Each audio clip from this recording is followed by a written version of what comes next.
Hi everybody and Merry Christmas. I'm Chris Turnbull. I'm a multi-genre author. This is Ollie, my little co-author. Say hi. And today I'm going to be reading an extract from my Christmas book of short stories and festive poems. And the one I'm reading for you today is called The Grinch Was a Prince. You've heard of the Grinch, the one that stole Christmas, a nasty green creature with a plan most ambitious. But the tale you've been told was not the whole truth, so let us go back and retell from his youth. The Grinch was a prince, handsome, well-bred, born to be king once his father was dead. But the prince, he was spoilt and grew up to be selfish, for he would turn up his nose and leave people's dreams melted. It was one Christmas Eve when things took a turn. In his anger he threw things with the smallest concern. All the valuable china and antiques were smashed, but the Christmas tree took the brunt of the bash. His father was furious and threw him straight out. Behaviour like that won't get you the crown. In his anger he screamed, "Who needs you anywhere?" Then he stormed out of the castle in a violent rage. The prince he took off through the snow-covered forest. He would never go back, and that was a promise. Onward he travelled with no place to go, his body turning blue, and his face full of woe. As darkness set in, he began to lose hope. In this worsening weather, how was he to cope? He had no water, no food, and was miles from home, and so perched under a tree to let out a groan. Not too long passed, when a light caught his eye. 'Twas a lantern torch from a mere passer-by. The cloaked figure walked fast, and took off through the trees, so the prince began running, and caught up in a breeze. "Pardon me," said the prince, in a tone of such pity. Please help direct me right back to the city." When the cloaked figure turned, the prince couldn't help stare, for the maiden was pretty, with the longest blonde hair. The maiden she smiled and offered him aid. She lived just over the hill in a house that she'd made. A cottage of such, made of wood and old leaves, a fragile little place that would be easy for thieves. She lit them a fire and warmed up some food, a large helping of mealworms chopped up and stewed. "What is this filth?" he began to enrage. "Are you trying to kill me? You belong in a cage." The maiden she cackled and threw the prince out. "Good luck in the forest," she said in a shout.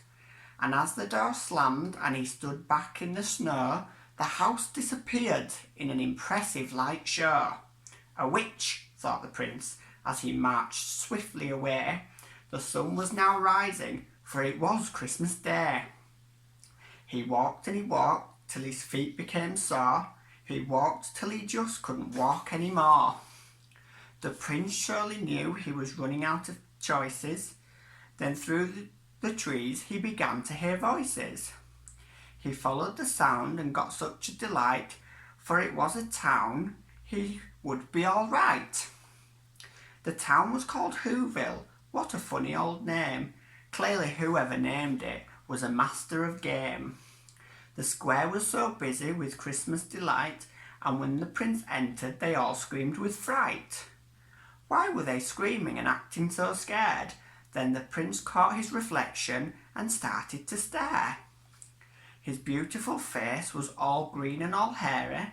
His hands were like claws, all horrid and scary. The Whos they stood strong and threw the prince out. A monster like this would be trouble, no doubt. So the prince left the town for the great mountain tops, where he found a dry cave and decided to stop. How could this happen? The prince started to cry. "I'll bet it's the witch, and for this she will die." So the prince began searching. He travelled all day, but the witch was not found, so a monster he'd stay.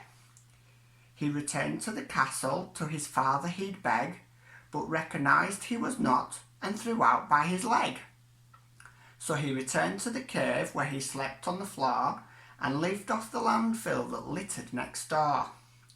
The months they passed by and the prince he grew bitter. His power was little more than an oversized critter. The town people never once gave him an inch and horribly named him the smelly old Grinch. A year soon passed by and 'twas Christmas once more, and the Grinch was now bitter and twisted and sore. But what was the big deal, he thought with a huff, come January 1st I'll end up with their stuff. The Grinch watched the Who's as they laughed and they played. The whole town was there, even the fire brigade. Then he thought to himself, these people are poor. He couldn't help wonder, what are they so happy for? A few years passed and the Grinch had a plan. This Christmas fiasco he wasn't a fan. The Who's with their happy festive abode would be punished for the hatred to the prince that they showed. The next part of the story is the bit that you know. He stole the Who's Christmas in the thickest of snow. But as we all know, he saved it again too by a young little girl called Cindy Lou Who. So the prince never got to be king of the land and remained with his green, hairy, monstrous hands. But thanks to Cindy Lou, he was welcome to dinner, and for the first time in years, he felt like a winner. So that's one of many stories in the Christmas book. I hope you have a fantastic Christmas. Take care. Goodbye.